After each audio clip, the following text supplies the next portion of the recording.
Welcome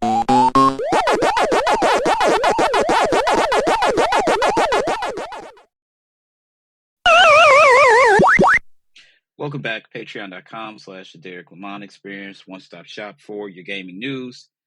Big announcement, obviously, if you're on the video tier, I'm sorry if you hear that, that's my MacBook and the notifications. If you're on the video tier on Patreon, you will notice that the Week in Gaming is here. You can see my face in all its splendor and glory. Well, maybe not all that, but it's here, all right? So, the Week in Patreon, again, I apologize for my MacBook. The Week in Patreon is now available in video form for members of the video tier. So they will get, well, they already get a weekly video. They're getting more. God damn it. Why is everybody bothering me right now? Doesn't matter. Anyway, so let's get down to brass tacks. Although, really quickly, I do want to point out that this is only available on the video tier.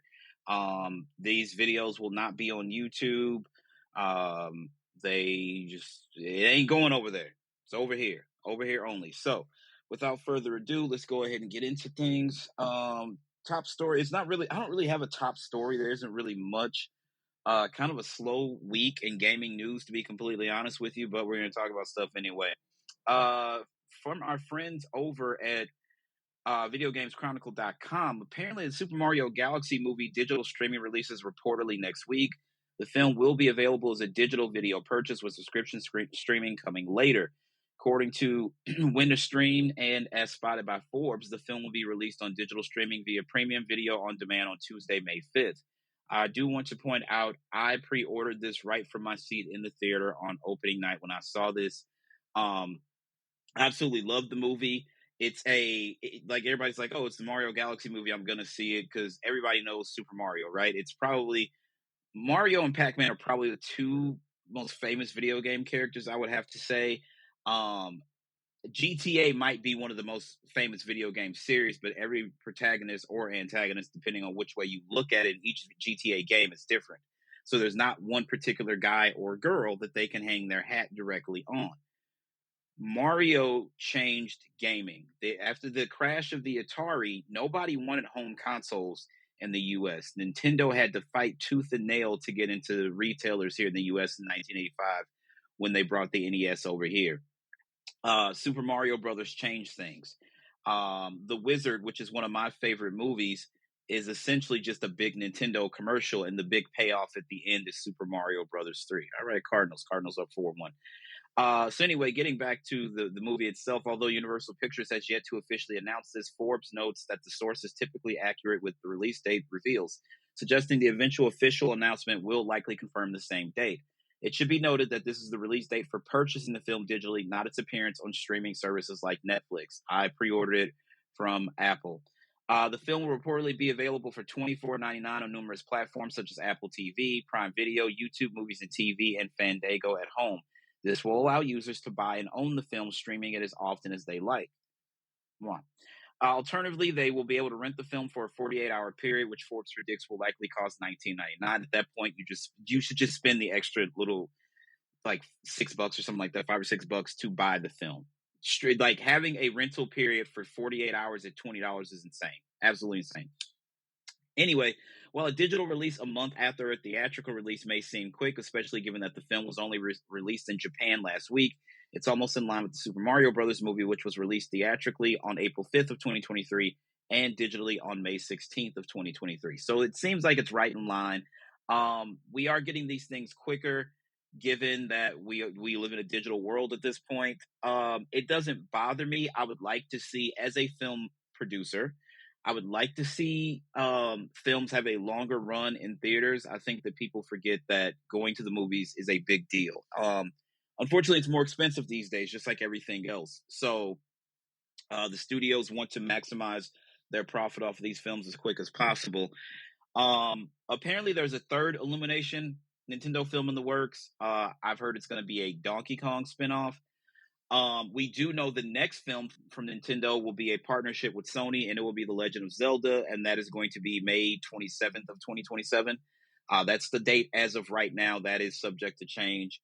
I still feel a way about the Legend of Zelda movie. I'm not going to lie. I don't think it should be live action. It's hard to I think it's going to be hard to recreate the world of Hyrule. Obviously, digital effects, and they can shoot this on in front of a green screen. It could look as good as the MCU, right? They didn't really go to the planet Titan.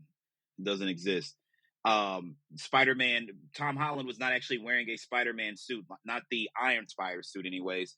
Um, um, Robert Downey Jr. was not actually wearing an Iron Man suit. It was all digitally done. So they could do the same thing. I don't understand the reason why this would not be animated. From the pictures we've seen and Link's attire, it looks like it's going to fall within Breath of the Wild or Tears of the Kingdom. I think this is tough because the Legend of Zelda timeline is so fucking screwed up. It's not screwed up. It's just that we didn't have a timeline, and somebody started asking, and Nintendo was like, "Here, fuck it," and essentially that made Ocarina of Time, which Ocarina of Time is a very, very important game. And I really hope that Nate the Hate rumor that we're getting an Ocarina of Time remake for the holidays this year, I really hope that's real, because Nate the Hate is seldom wrong. Very, very seldom wrong. But then there was word that Nintendo came out and said, hey, they have been throwing out fake rumors just to try to figure out who the leak is over at Nintendo. I hope that one's not fake. But yeah, so Ocarina of Time is essentially the linchpin for the Legend of Zelda timeline. There's the child timeline, the adult Link timeline, and then there's basically Link's downfall and what would happen if Ganon took over and all that shit. So it's like you got to like add a bunch of shit, divide by 3, like write down the fucking Coca-Cola formula, add the Da Vinci Code in there, and then you get the Legend of Zelda timeline. And that's just me, like, it's not really all that, obviously, but it's funny, when the Legend of Zelda released, we didn't know it would be this. That was 40 years ago, which is crazy. We didn't know it would be this. So when the next Zelda came, it was the Legend of Zelda 2, Link's Adventure. And then the next one they were calling Zelda 3 in development, and it ended up being A Link to the Past, which I do feel like we need A Link to the Past in the Link's Awakening Echoes of Wisdom engine. I still feel like Nintendo needs to properly do that. And I didn't play Echoes of Wisdom, but I watched a video on it the other day, and now I absolutely have to play it. So that's going to be coming up pretty soon. In other news, a demo for Final Fantasy VII Rebirth is available now on Switch 2 and Xbox Series X and S. The second game in the trilogy is set for release on Switch 2 and Xbox in June. I did not know the demo was available today. I am going to go ahead and add this to my Switch and my Xbox because I love Final Fantasy VII. The second game in this trilogy is set to release on Switch 2 and Xbox Series X and S on June 3rd, bringing Nintendo and Xbox owners up to parity with the PlayStation 5 owners who got the game back in February of 2024. The demo, which is available now, covers chapters 1 and 2 of the full game. This consists of several hours of gameplay, according to Square Enix, spanning combat, exploration, and side content.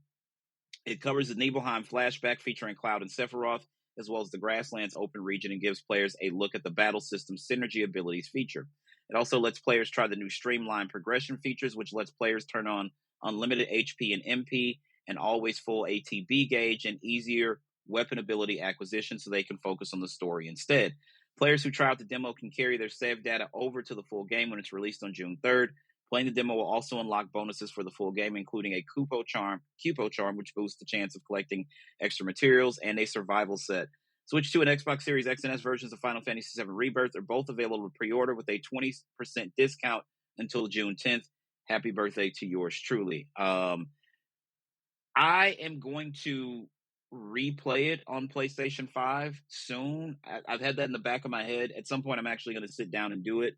Part of me wants to play Remake here on Patreon for you guys. I just don't know if I have the wherewithal. I'm finishing something right now and then trying to decide where I'm going after that. I could pick back up in our Red Dead Redemption saga, or I could take a deep breath and meditate and play Tears of the Kingdom. I don't know. I really don't know. We shall see. We shall see. But I do at some point want to play Remake and then maybe Rebirth. Also, we're getting very close to the summer. I know This used to be E3 season, but we just call it summer game season at this point. When are we going to find out the release date for the third title in the trilogy and the name of the title? Some people are speculating it's going to be Final Fantasy VII Reunion, which would make sense. I think that's the most likely title. But I like it said, the fucking Rebirth came out February of 2024 for the PlayStation 5. And I think it was on PC not even a full year later. I think it's time that we find out at least a release window for the third part of the series and the title.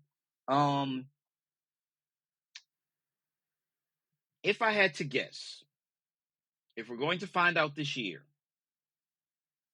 Square Enix has their own little celebration. They have a Final Fantasy celebration. But again, PlayStation is going to have at least a state of play. I don't think we're going to see an all-out PlayStation showcase again until they're ready to show off the PlayStation 6. Those are just my thoughts. I would assume that Sony will have marketing. Well, I would assume they would have marketing rights. Now, from my understanding and from people that I have talked to, with the third release, it's not going to be staggered. It apparently, aside from PC, it is supposed to release the same date on PlayStation, Xbox. I don't know about the Switch 2 port. I don't know if that's coming the same day, and I haven't heard anything about PC. But apparently it will be available on all platforms on the same day on release date. This is what I've been told. I have not verified that yet. I think it would be weird. I'm going to be honest with you. When we saw the remake trailer at E3 2016, when we all lost our fucking minds, and rightfully so. For so many of us, that's the game that's like Super Mario Brothers 3, Final Fantasy 7, The Legend of Zelda Ocarina of Time, Grand Theft Auto 3, Madden 04, NBA Street 2. These are some of the biggest games of my lifetime, right? Final Fantasy 7 is the reason I even got a PlayStation in the first place. I remember seeing the commercials and being like, Final Fantasy looks like this now? Like, what the fuck?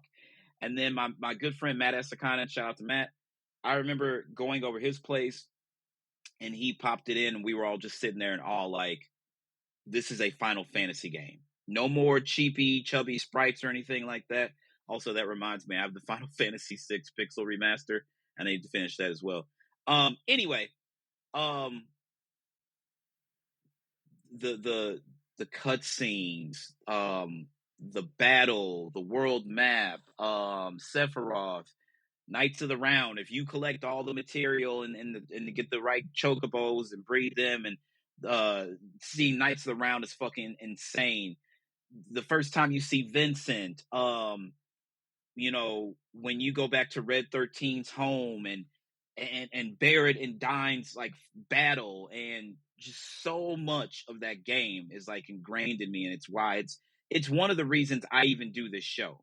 Like Final Fantasy VII, like I loved video games. I was 14 or 15 when Final Fantasy VII came out. I can't remember.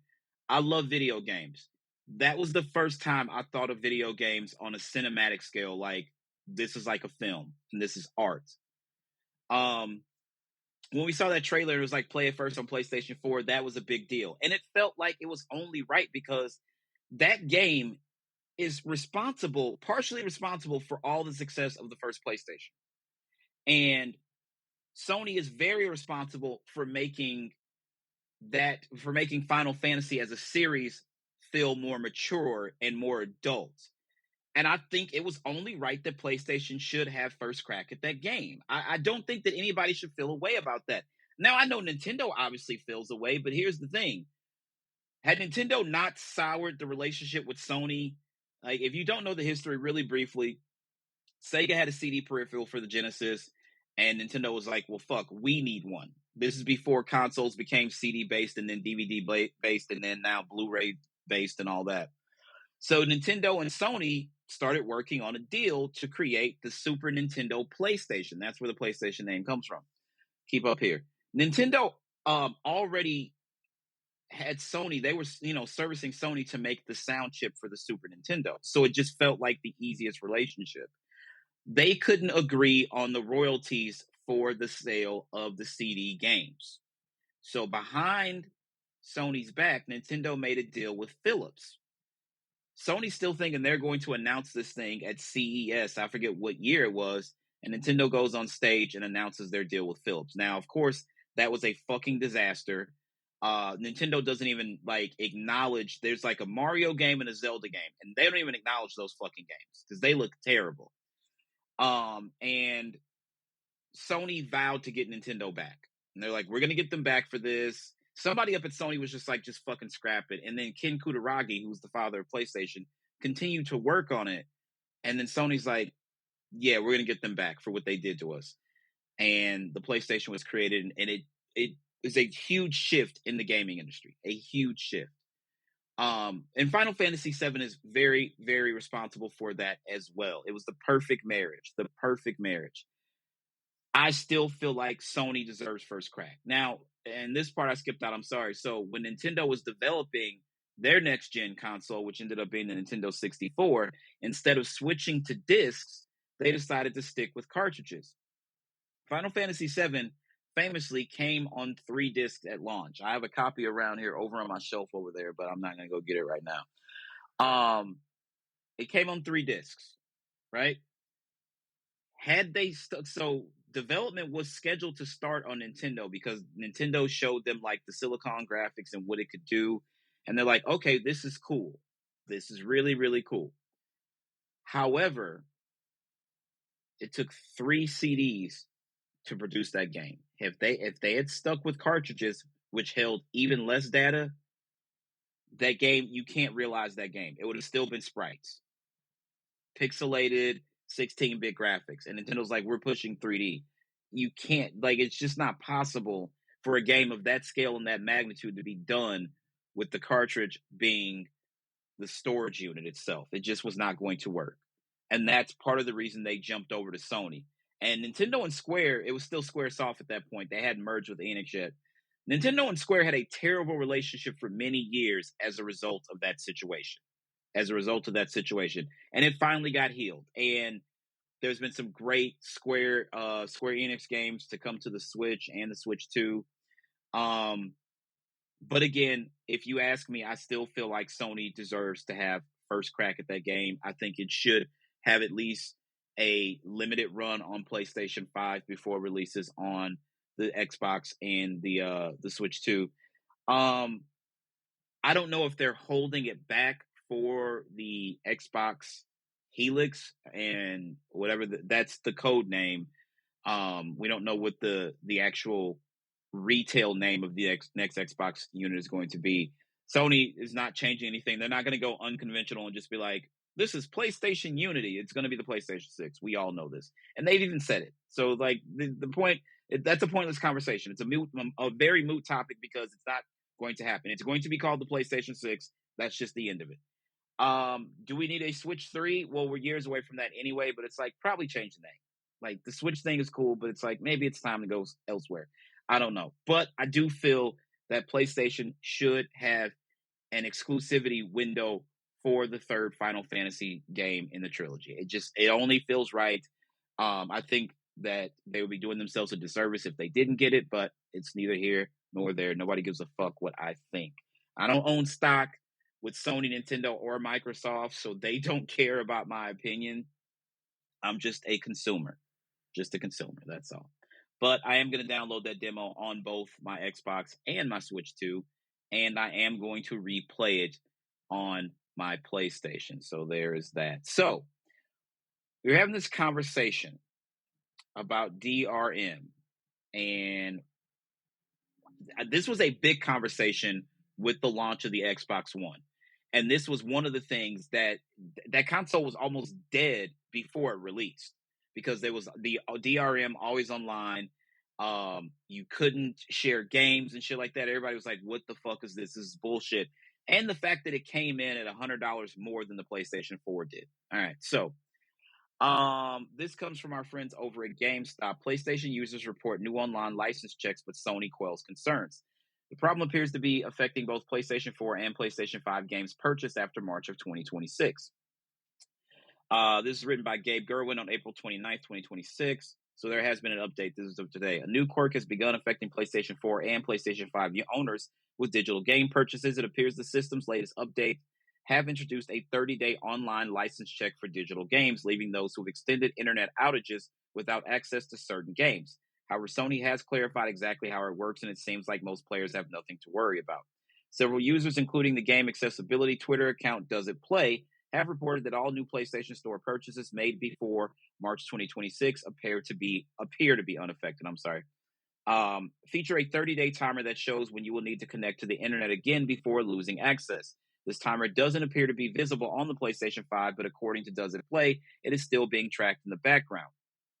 So there's a screenshot of it. Potential major DRM issue rolled out by PlayStation and Xbox as well, allegedly. Interesting. All new PSN purchases now have a 30-day validation countdown, already investigating to find out more details. This was as of April 25th. While unlikely to be a tangible issue for most players, there are definitely user cases that could see a PS4 or PS5 disconnected from the internet for extended periods of time. The part where I would really think about this, if you live in rural America where the internet is not that great, this is a problem for people like that.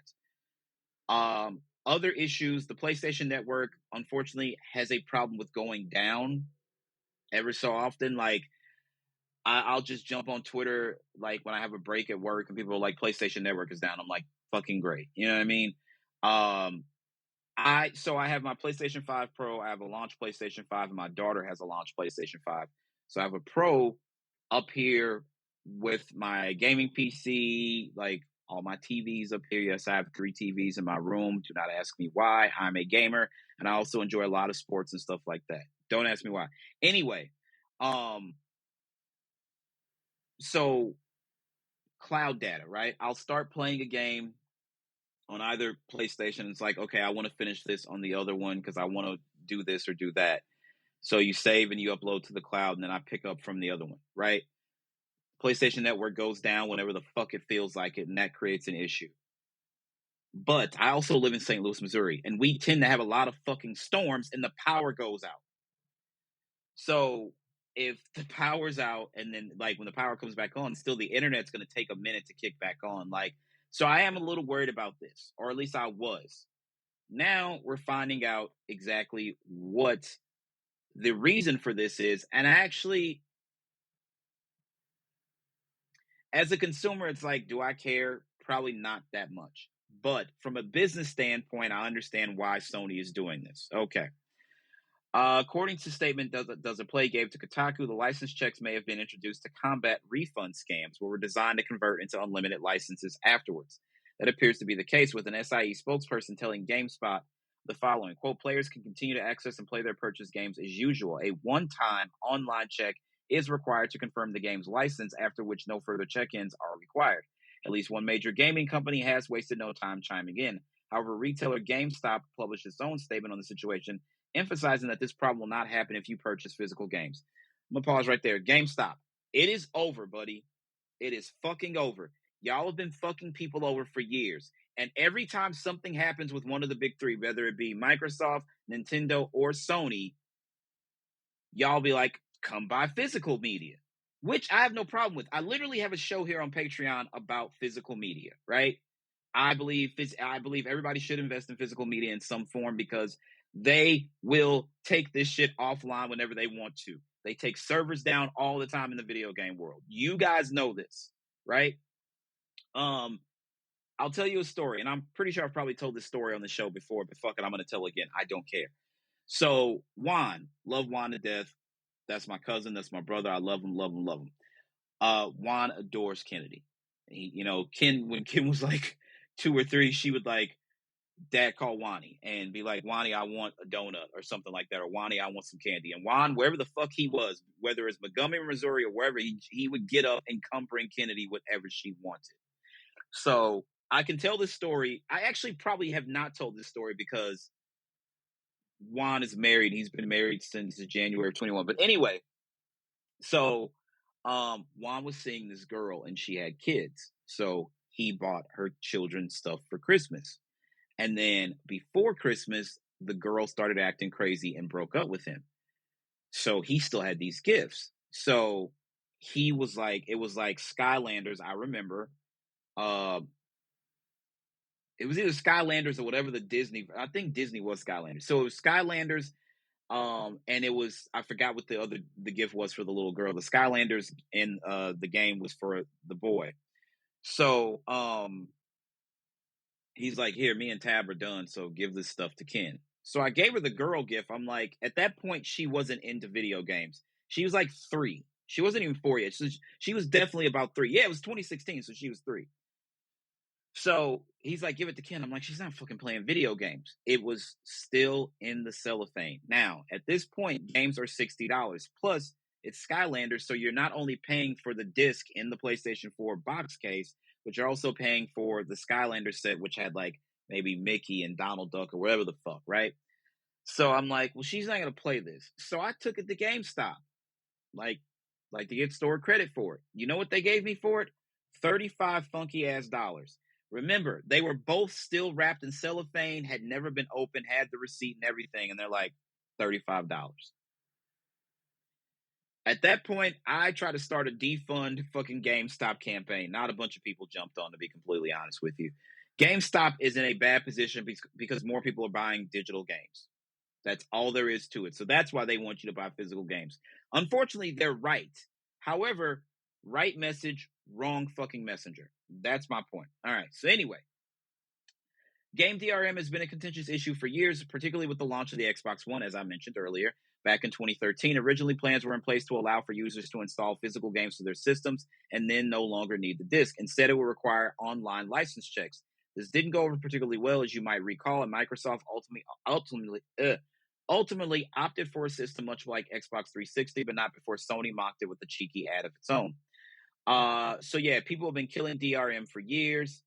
This is nothing different. And then I think a lot of people are just like, the audacity of Sony. How dare you? Because obviously they fucking mocked Microsoft when they pulled this. So earlier this week, it was reported the new version 13.2 update for the PlayStation 5 console appeared to have also brought with it a form of digital rights management in which digitally purchased games have to be verified. Theory tested by numerous YouTube channels was that any digital game purchased on or after a certain date appeared to have a 30-day timer period, suggesting that if the player didn't play the game for 30 days, they would have to connect their console online to renew the license and reset the timer to 30 days again.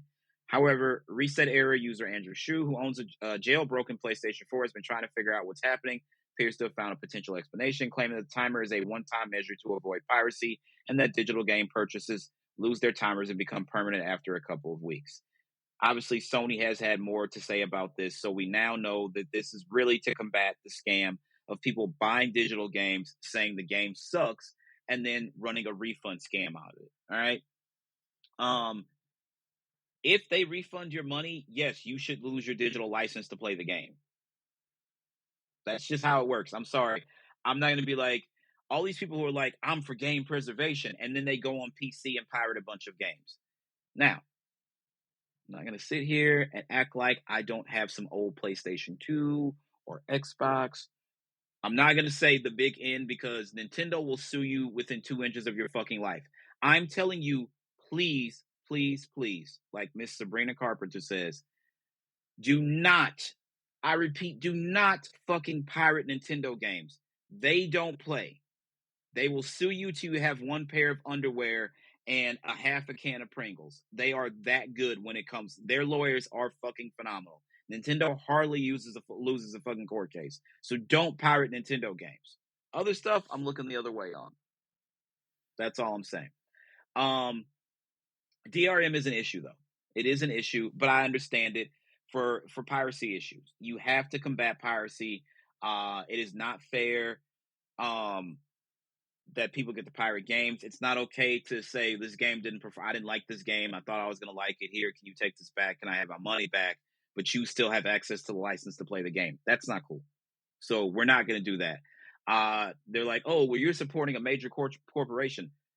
Hey, I know that you guys are you claim to be so anti-corporation and anti-big box stores and all that stuff. Sometimes, just sometimes, they are correct. However, in the situation with Jim Ryan and how he fucking destroyed the PlayStation 5 generation, I will never, ever give Sony grace for that because they let a guy...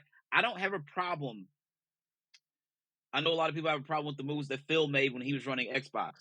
The reason I'm not crazy about like killing Phil, I'm not going to defend any of them if they're wrong. I'm going to say you're wrong, you're unequivocally wrong, and this is why. Understand that. Phil was an actual gamer, and Phil was in third fucking place.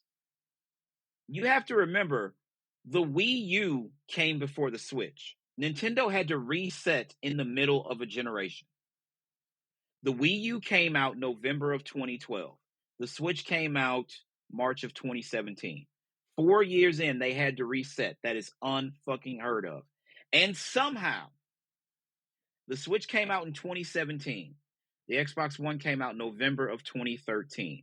Somehow, Microsoft found themselves in third place behind a console that they had a 4-year head start on.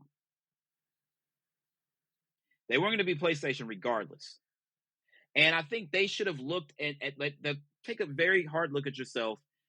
And because of the cell processor of the PlayStation 3, and a lot of developers didn't like working with the hardware, what happened during the PlayStation 3 generation? Sony first-party studios, because they had the hardware first, they learned how to really work with it, and they began cooking.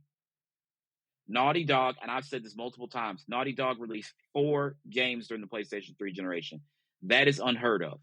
The 3 Uncharted games and The Last of Us. We're going to talk about The Last of Us in just a second here. Microsoft had a huge lead with the Xbox 360, but Microsoft also knew about the Red Ring of Death before they shipped. They had a warehouse full of Xbox consoles that malfunctioned because of the Red Ring of Death, and they kept their fucking mouth closed. And even still, they were way ahead, and the PlayStation 3 caught up with the Xbox 360 at the end of the generation, and they surpassed them. And I think they sold about 89 million PlayStation 3s, and Microsoft never caught up again. The Xbox 360 was literally everybody called it the shooter box. They had like the best first-person shooters. They had the Grand Theft Auto 4 DLC. The Ballad of Gay Tony and the Lost in the Dam never came to PlayStation 3. No, you only got the base game on PS3. So,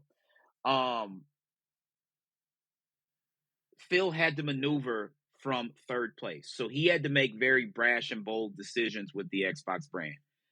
But the reason I will cut Phil some slack is because Phil is an actual gamer. Phil will go home and play video games. Reggie Fils-Aimé, I don't know if Reggie really played games, but he really cared about Nintendo. At no point do I believe Jim Ryan ever went home and played a PlayStation game. I believe Sean Layden did. I don't really too much even believe Andrew House did. But I know for sure Sean Layden went home and played PlayStation games. I don't think Jim Ryan ever went home and played a fucking PlayStation game. And a guy like that should not be in charge of a gaming division of a company. Just like Asha Sharma. I know she's saying all the right things now as the head of Xbox, but guess what? She is operating from third place. She has to do something to turn the tide, to give them like their brand, to give their brand identity back. Like, you can buy all the publishers you want. You spend $80 billion on 2 publishers, yet you still have no brand identity. And you thought that Call of Duty was going to get your Game Pass subscriptions to 100 million plus, and that didn't happen. Now you have to lower the price of Game Pass, which it should never went to $30 fucking a month for Game Pass Ultimate anyway. That's $360. That's more than the Xbox Series S launched for. That is fucking insane. It just feels like the stench from the Jim Ryan era is still, unfortunately, on the PlayStation 5, and he ruined what is a great, great fucking piece of tech. And the PlayStation 5 Pro. The tide could be turning. Staros is coming. I'm not going to play Staros because I barely wanted to finish Returnal. It just looks like Returnal Part 2. It just looks like a new character. I'm not really hype on that. Wolverine is coming in the fall. PlayStation will have marketing rights for Grand Theft Auto 6. I've already taken November 19th off. I will not be at work on that day. This DRM thing, again, though, I understand. I'm not saying I like it, but I do understand. That's all I have to say about that. Like, I get it. I totally get it. Now, as I mentioned, Naughty Dog and The Last of Us, there's The Last of Us Online. Now, the original Last of Us launched with factions, the multiplayer component, and then I remember because everything is a little hazy about like the COVID period and stuff like that. I remember, I think it was October or November of 2019. There was a PlayStation State of Play about The Last of Us Part 2 because the game was originally supposed to launch in February, if I'm not mistaken. And then they said we're going to push it back for a little more polish. And then it was supposed to be May, and then COVID took place. And then it ended up coming out June 19th, if I'm not mistaken. Anyway, The Last of Us Part 2 did not launch with factions because when they showed it to us, everybody's like, this looks really good. What about factions? And then Sony's like, we'll talk about Naughty Dog and PlayStation are like, we'll talk about that at a later date. Then the news leaked the same day that we got the leak that The Last of Us was being remade for the PlayStation 5. So then Neil, I think was it Troy Baker? Was it Neil, Troy, and Ashley at Summer Games Fest talking about it? So it's supposed to be The Last of Us Online, which was a standalone game. So the director of the game came out and stated, I think last month, that he found out about the cancellation a day before they were supposed to reveal it. Like PlayStation canceled it the day before. Again, Jim Ryan.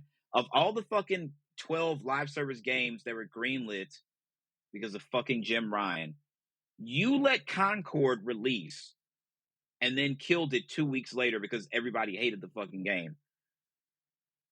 Jim Ryan and Sony acquired Bungie as a response to Microsoft not only acquiring Bethesda ZeniMax and then acquiring Activision Blizzard King. So Sony's like, we're going to acquire Bungie. And I'm not a Destiny fan. I've long since told the story about how my friends convinced me to buy Destiny, and I was like, well, it's $60 down the fucking drain. Because at that time, I worked second shift, so by the time I got home from work, they were all in bed and I had nobody to play with. And I'm just not an MMO guy.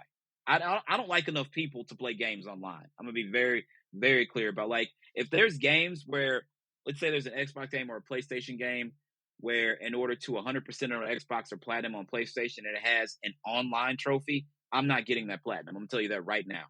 I played a lot of Fortnite with my daughter, girlfriend, friends, all that stuff. I don't like a lot of people. Let me be very fucking clear about that. So that was about the extent. Played Call of Duty with my friends and stuff like that in a private lobby. I just don't like a lot of fucking people. So factions, I'm just like, if it comes, if it doesn't come, whatever. But I was never behind Bungie. So the director of the canceled Last of Us Online game says former colleagues still message him to say, quote, it was the best multiplayer game they ever played. He found out the game was canceled 24 hours before Sony made it public. The quote says, never going to let what I work on not see the light of day again. So the comments, why must our council be reminded of what we could have had? Yeah. Someone said we could add a game changer. Someone said I would actually buy a PS5 if this became a real thing. The multiplayer from TLOU was great, and I sunk countless hours into it. The fact that Sony is so disconnected from players these days is just insane. Legitimately one of the biggest what-ifs in gaming history. The mechanics and graphics in TLOU is still the best ever. Someone said this is not something I needed to read. The Factions is one of my most beloved multiplayer experiences. I can believe that this was can't believe. Found out the day before the public announcement that years of work is being canceled. This is a brutal way to run things. Someone said Neil Druckmann ruined the story and PlayStation ruined the multiplayer. That's teamwork. For all you people who have a problem with trans people and a woman being the lead of a video game, there's a special place in hell for people like you. I just want you to know that. This is the best comment. Sony pitched 12 live service games in 2022. Concord lasted 2 weeks. The director of TLOU Online got 24-hour notice. Yeah. Someone said Druckmann didn't want a game without his involvement to do better than the one he butchered. The Last of Us Part 2 is one of the most awarded video games of all time. I love how y'all like to write this narrative that Neil killed the game. We knew Ellie was gay in the first game. Let's start there. Joel killed a lot of people. He wasn't a good person. Now, I understand why Joel killed everybody in the hospital. And guess what? This is not a spoiler because the fucking Last of Us came out in June of 2013. Let's be fucking for real, okay? This is not a spoiler. Ellie became Joel's surrogate daughter. And I know for the little girl downstairs, if somebody told me, yeah, we can cure the world, but we have to kill your daughter, No, fuck the world. Period. And also, I've said this many a times before, but I know everybody wants to believe that Ellie was the cure and it would have helped. During COVID, we still had planes in the sky. We still had vehicles on the road. In the world of The Last of Us, the highways are crammed with cars. There are no planes ahead, above, or anything like that. In order to get this cure out, they would have had to mass produce it, and there were no factories that were still running. That's number one. And you need refrigerated trucks that can go around the nation and planes to get it over to the other side of the world. It's not possible. So even if they would have killed Ellie, they weren't saving the world. They would probably been able to save. You can't mass produce it, so they weren't saving anybody. They weren't saving anybody except for somebody that was in the hospital that they had chained up, like a clicker or something like that. And it's like, give them the cure and see if it works. That's it. They weren't going to save the world. I want you to know that. But to circle back, and I'm sorry I got off on a tangent. The Bungie thing is interesting because what he says, people message him, say it was the best multiplayer game they've ever played. There is 100% credence to that. And the reason I say this is because when we found out that Bungie basically told Sony to scrap it, this is in line with what they say. Apparently, the statement that they made to the folks at PlayStation, whether that was Jim Ryan, Herman Hulst, also, even though Jim Ryan's gone, Herman Hulst should not be running PlayStation Studios. Let me make that abundantly fucking clear. All right? Jim Ryan should not be in charge at PlayStation. I'm sorry, Jim Ryan's since retired or retired. I believe that they looked at the numbers and said, you're fucking up years and years of hard work and you should go ahead and retire or we're going to fire you. Because we found out last week that Jim told Shuhei to make some moves as head of PlayStation Studios, and Shuhei was like, no, why the fuck would I do that? And Jim's like, okay, you can either, I'll fire you, you can quit, or you can take over the indie team. Imagine telling fucking Shuhei Yoshida that. I'm going to fire you, or I'm going to give you your dignity and let you retire, or you can take on the indie team. But you're no longer running Worldwide Studios. And for whatever reason, I know people hate Neil Druckmann. Naughty Dog has had far more success than fucking Guerrilla Games has. Guerrilla Games has only been very prominent since February 28th of 2017. Why? Because that's the day Horizon Zero Dawn released. And I remember it well because Horizon came out that Tuesday, and then the Switch and Breath of the Wild came out that Friday, and I didn't touch Horizon until I finished Breath of the Wild. Anyway, so because it took Guerrilla all those years to finally catch lightning in a bottle, and they got a game that was really good, Herman Hulst is now qualified to run PlayStation Studios. Are you fucking manic?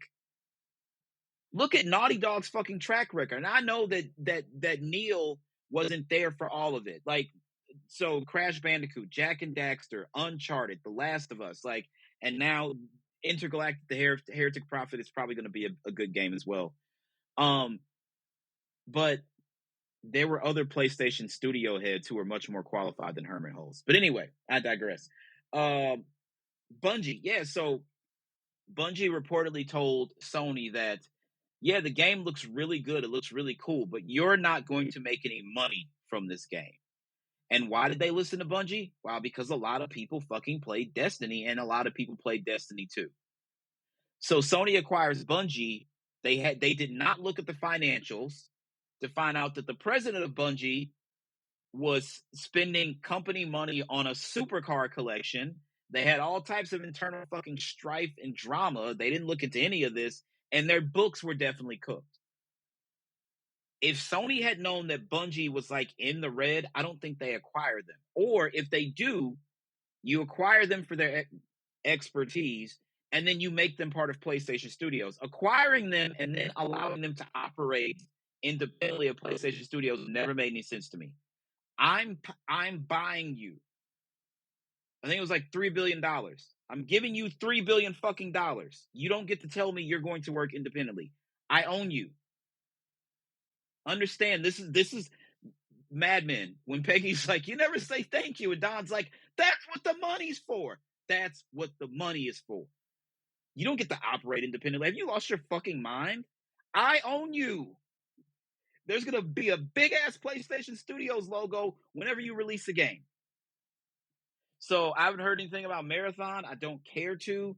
But the funny thing is, Bungie told PlayStation, this game looks really good, but you're not going to make any money. And then what happened? Bungie failed to meet internal benchmarks and financial targets. You can't even fucking figure it out. But you're going to tell somebody else what they can and can't do? Needless to say, the game was fucking canceled. Now, every time we turn around, we got to hear how this is going to be the greatest fucking game ever. And again, I don't like that many people, but I would have played this game online. I would have turned my fucking mic off. I would have probably only played it with like real friends of mine. But at the same fucking time, dude, like what the fuck? So it just sucks that we have to keep hearing this, and Sony just has to sit there. Like, I'm sorry, Naughty Dog has to sit there with their fucking hands on their legs and just like, and I feel bad for that guy. You were going to make, from what we're being told, an absolutely elite multiplayer experience for what if Sony's fucking tentpole IP, and then Bungie's like, that shit, I mean, it looks good, but I don't really know if you're gonna make no money. And then Jim Ryan and Herman Hulst like, shut that shit down. Are you fucking insane? They have to clean house. I know Sean Layden would not come back, but I long for the days of Sean Layden running PlayStation. I long for Shuhei Yoshida, even Andrew House. And Andrew House was a financial guy. But Jim Ryan destroyed the PlayStation 5 generation. So I don't know, man. I like, what the fuck do I know, right? Only half a genius, whatever.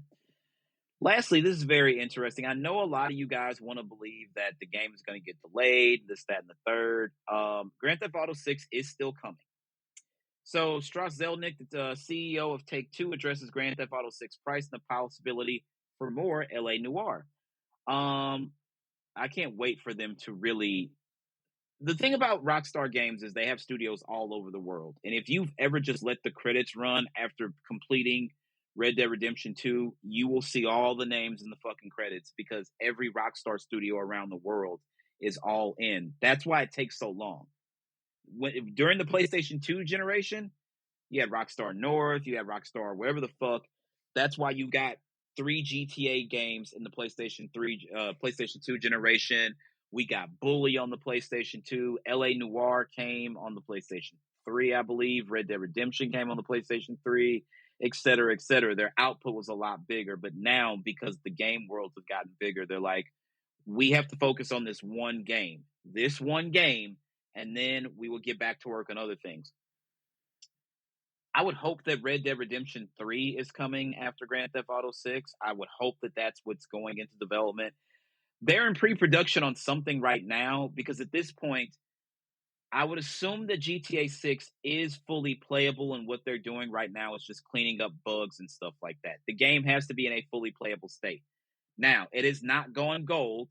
The funny thing is, a lot of studios a couple of years ago, they would make posts on Twitter and Instagram letting us know the game had gone gold. And I don't know if it was Cyberpunk 2077 that stopped that, because if you remember, Cyberpunk 2077 went gold and still ended up getting delayed. Like, it went gold and got pushed to December, and it was supposed to come out that fall. That game got delayed, I think, 3 times in the same calendar year.